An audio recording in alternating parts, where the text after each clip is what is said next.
Hello everyone, welcome to RBL academy. दुनिया की राजनीति एक बार फिर से तनाव में है। डोनाल्ड ट्रंप की आक्रामक कूटनीति, निजी मैसेज लीक, माइक्रो से टकराव और ग्रीनलैंड पर कब्जे की सोच ने वैश्विक हलचल बढ़ा दी है। अब सवाल सिर्फ अमेरिका का नहीं है, मोदी ट्रंप के साथ जाएंगे या स्वतंत्र विदेश नीति पर कायम रहेंगे। आइए मिलकर इस वीडियो में समझते हैं माइक्रो और डोनाल्ड ट्रंप के बीच बढ़ता तनाव। साथ ही साथ ये भी समझने का प्रयास करेंगे इससे भारत पर क्या इसका इम्पैक्ट पड़ेगा। यदि आप सभी चैनल पर नए हैं तो सब्सक्राइब टू आरबीएल एकेडमी। आप सभी को ऐसे डिटेल्ड एनालिसिस वीडियो मिलते रहेंगे। चलिए वीडियो को स्टार्ट करते हैं। वीडियो को ध्यान से पूरा देखिए, आपके सभी पॉइंट क्रिस्टल क्लियर हो जाएंगे। आजकल ना दुनिया की पॉलिटिक्स में कुछ बहुत ही दिलचस्प हो रहा है। दुनिया के जो सबसे शक्तिशाली नेता हैं, उनके बीच काफी तीखी नोकझोंक देखने को मिल रही है। और देखिए, ये सिर्फ कोई पर्सनल लड़ाई नहीं है, बल्कि ये ग्लोबल डिप्लोमेसी यानी वैश्विक कूटनीति में एक बहुत बड़े बदलाव का संकेत है। तो चलिए आज इसी नई और थोड़ी आक्रामक होती दुनिया के पीछे की पूरी कहानी को समझते हैं। कभी सोचा है क्या एक छोटा सा लीक हुआ टेक्स्ट मैसेज दुनिया की दो बड़ी ताकतों को आपस में बढ़ा सकता है? सुनने में थोड़ा फिल्मी लगता है ना? पर आज हम डोनाल्ड ट्रंप और इमैनुअल मैक्रोन के बीच हुए ठीक इसी तरह के एक हाई प्रोफाइल विवाद की बात करेंगे, जिसने सच में ग्लोबल पॉलिटिक्स में एक हलचल सी मचा दी है। ऐसा लग रहा है कि हम डिप्लोमेसी के एक नए दौर में आ गए हैं, एक ऐसा दौर जो टकराव से भरा है। और इसमें डोनाल्ड ट्रंप का जो स्टाइल है, वो पुराने तौर तरीकों को सीधी चुनौती दे रहा है, खासकर जब वो उन नेताओं को टारगेट करते हैं जो अपनी स्वतंत्र विदेश नीति पर चलते हैं। देखिए, ट्रंप ने अपना ध्यान खास तौर पर दो वर्ल्ड लीडर्स पर फोकस किया है। एक भारत के प्रधानमंत्री नरेंद्र मोदी और दूसरे फ्रांस के राष्ट्रपति इमैनुअल मैक्रों। अब इन दोनों में कॉमन क्या है? ये दोनों ही नेता अपनी इंडिपेंडेंट फॉरेन पॉलिसी के लिए जाने जाते हैं। मतलब ये किसी एक गुट से बंद कर नहीं रहते, बल्कि अपने देश के हित को सबसे ऊपर रखकर फैसले लेते हैं। अमेरिका और फ्रांस के राष्ट्रपतियों के बीच जो हाल में तनाव हुआ है ना, वो इस नई डिप्लोमेटिक स्टाइल का एक बिल्कुल सटीक उदाहरण है। तो चलिए देखते हैं कि ये पूरा टकराव आखिर हुआ कैसे।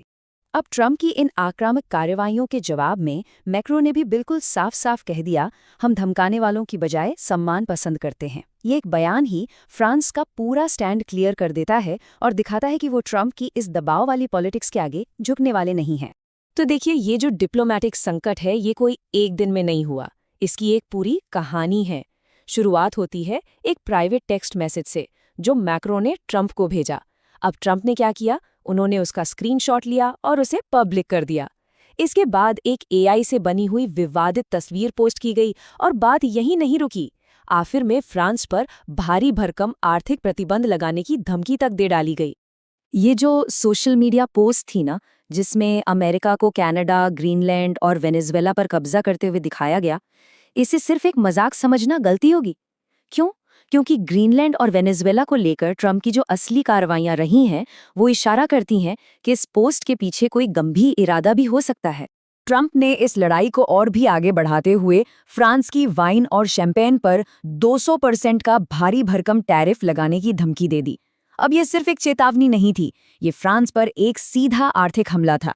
और हद तो तब हो गई जब ट्रंप ने सारे डिप्लोमेटिक नियम ताक पर रखकर ये कह दिया कि मैक्रोन जल्द ही पद से हटा दिए जाएंगे, जबकि उनका कार्यकाल अप्रैल 2027 तक है। सोचिए, एक लोकतांत्रिक तरीके से चुने गए नेता के बारे में ऐसी भविष्यवाणी करना, ये अपने आप में एक बहुत बड़ी और अनुचित बात है। तो सवाल ये उठता है कि ट्रंप के इस बदले हुए व्यवहार के पीछे की वजह क्या है? मतलब ऐसा क्या हुआ कि वो इतने आक्रामक हो गए? चलिए अब हम उनके इस नजरिए में आए बदलाव के पीछे के मनोवैज्ञानिक कारणों को समझने की कोशिश करते हैं। ट्रंप ने अभी हाल ही में अपने एक इंटरव्यू में एक बड़ी दिलचस्प बात कही। उन्होंने कहा कि बाइडेन के जो 4 साल थे, उस दौरान उन्हें निशाना बनाया गया था। उन्होंने खुद को शिकार बताया, यानी अ हंटेड मैन। और ये शिकार वाली भावना आई कहाँ से?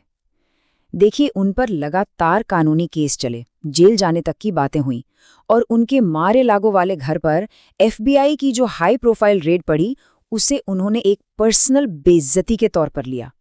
इन सब अनुभवों ने, ऐसा लगता है, उनकी सोच को पूरी तरह से बदल दिया। जैसा कि उन्होंने उसी इंटरव्यू में ऐलान किया, अब मैं शिकारी हूं। ये एक लाइन उनके मौजूदा आक्रामक रवैये को समझने की सबसे बड़ी चाबी है। तो ये शिकारी मानसिकता है क्या? ये एक तरह का विश्वास है कि अब जो भी नेता या देश उनके रास्ते में आएगा, उस पर हावी होना है, उसे अपने अधीन करना है। ये उनकी विदेश नीति और उनकी पर्सनल बातचीत दोनों में एक बहुत बड़ा बदलाव दिखाता है।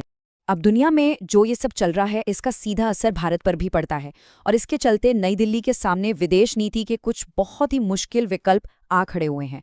आइए समझते हैं कि ये भारत के लिए इतना ज़रूरी क्यों है। देखिए, ट्रंप ने एक बोर्ड ऑफ पीस का प्रस्ताव रखा है, जो सीधे सीधे यूनाइटेड नेशंस सिक्योरिटी काउंसिल यानी यूएनएससी को चुनौती देता है। अब फ्रांस क्या है?